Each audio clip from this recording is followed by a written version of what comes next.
Hey everyone, and welcome back to the 715. I'm your host Riya Shankar, and today we'll actually be talking about a mini segment I would like to start on the podcast.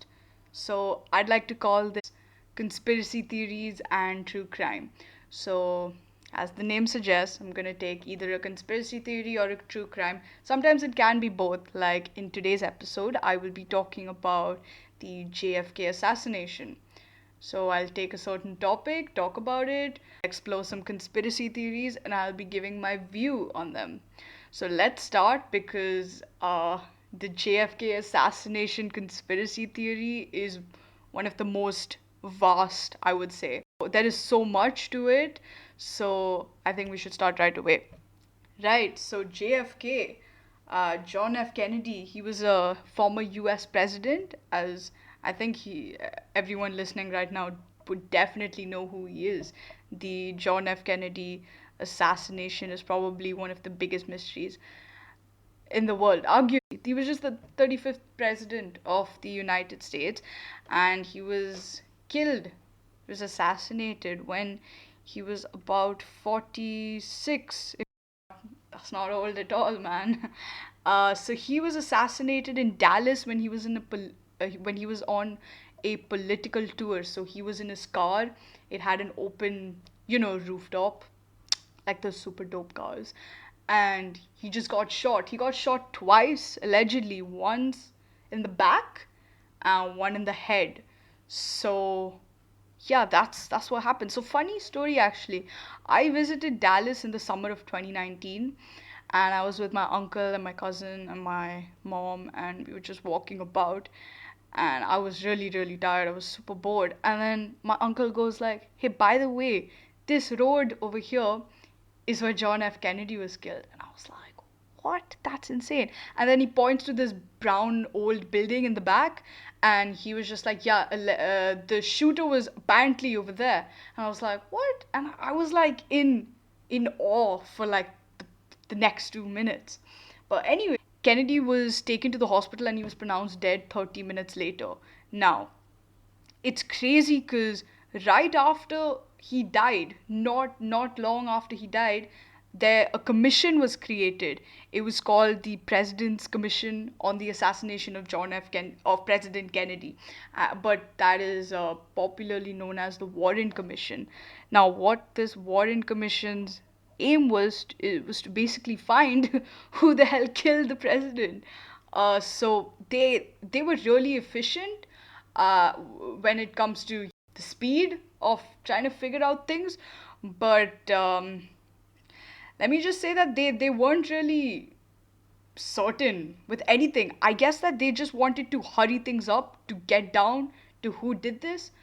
Otherwise, the killer would just get away, which in this case, I really think the killer did get away. The commission, they made a report a few hours, I think, after he was killed, and the report stated and accused this guy of killing the president, and his name was Lee Harvey Oswald.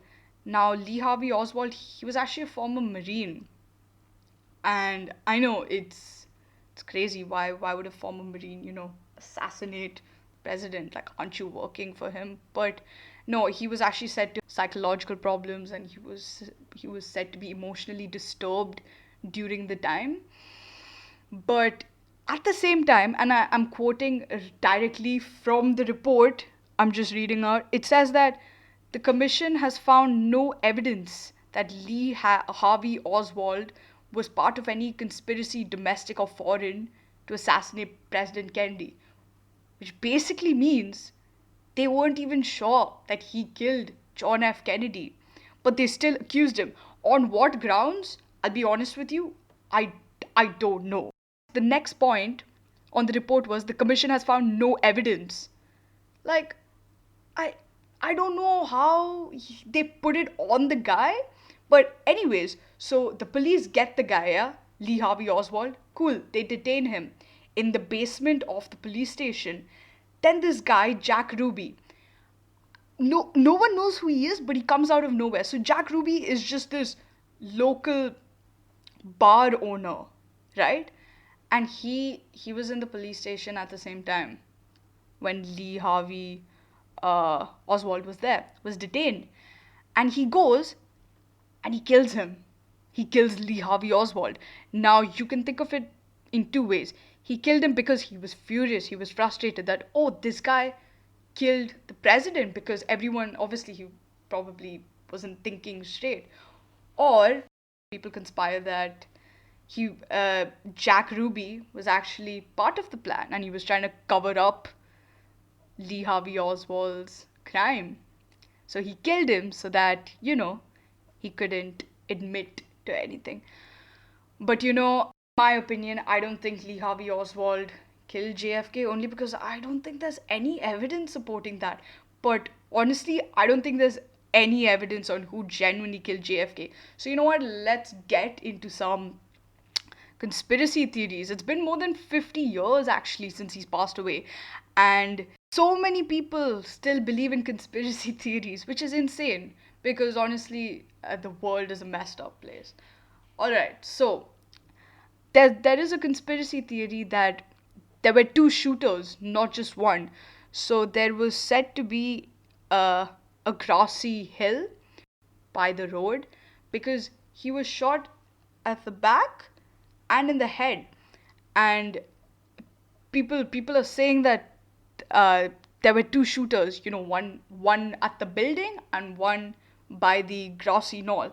But then this theory, I don't really support it because it's very vague and like, okay, there could be two shooters, yeah. Some people are actually saying that it was Lee Harvey Oswald and Jack Ruby. So one of them was in the building and one of them was by the grassy hill. But there is no reliable data to support this. Next one. This is actually a very interesting one. I find it interesting because it's super shady.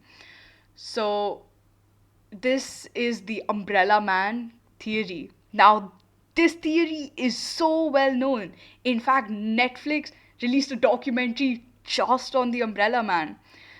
And if you don't know the umbrella man, oh my god. I mean, you would have seen pictures of him, but okay. The umbrella man's name was Louis Stephen Witt. So he was there when the president was assassinated, along with the media and everyone. It was like an open gathering, right? And he was there. He was wearing all black, and he was carrying an umbrella. And the crazy thing was, it wasn't forecasted to rain the whole day. It was super sunny, super hot. He was wearing all black. Look, I love to wear all black as well. But like he was carrying an umbrella. It was shady.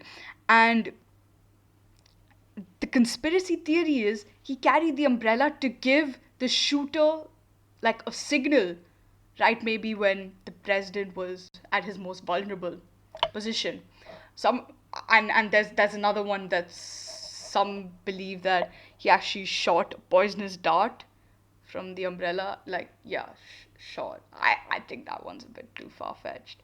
Louis Stephen did an interview, and he was a very conservative type of fellow, and he actually claimed to not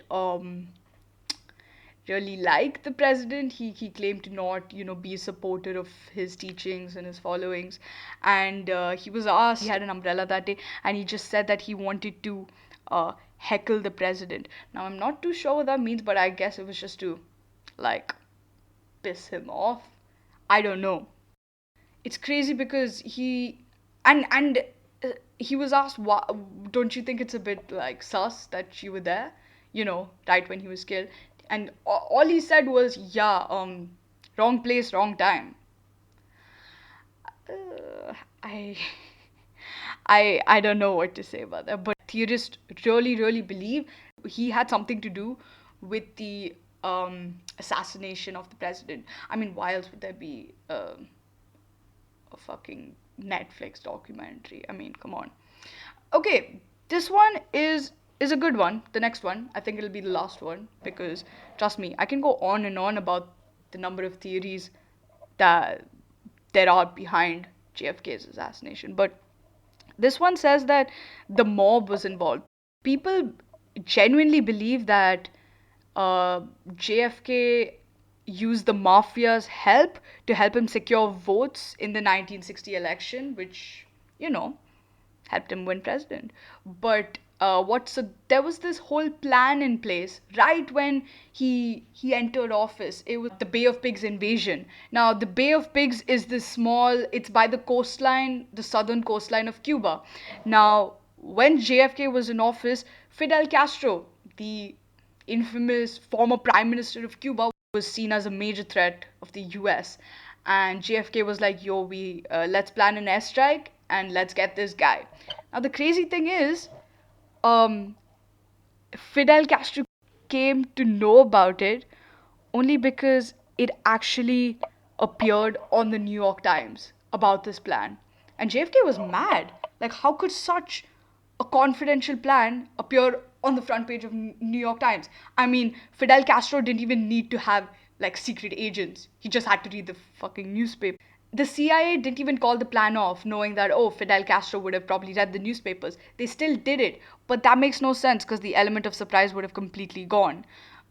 But the whole point was the plan failed. Fidel Castro would have probably been super annoyed and pissed off. But not just that. So JFK's brother, Robert Kennedy, he was a general. He said in an interview that he had a fear that he had somehow gotten his brother killed because the mafia actually was not really the mafia did not really like Robert Kennedy either. So that I think it's a good theory, but again, there's no evidence to support it. And yeah, I think that's all the time that we have right now. Again, there are so many conspiracy theories involving this guy, and the world is such a messed up place. We still don't know for sure who killed John F. Kennedy, but hey, it's not all too bad because then it just gives me more topics to talk about. And yeah, that's it. If you stayed till the end of the episode, thank you very much. And I will see you in the next episode. Thank you for listening. Bye bye. See ya.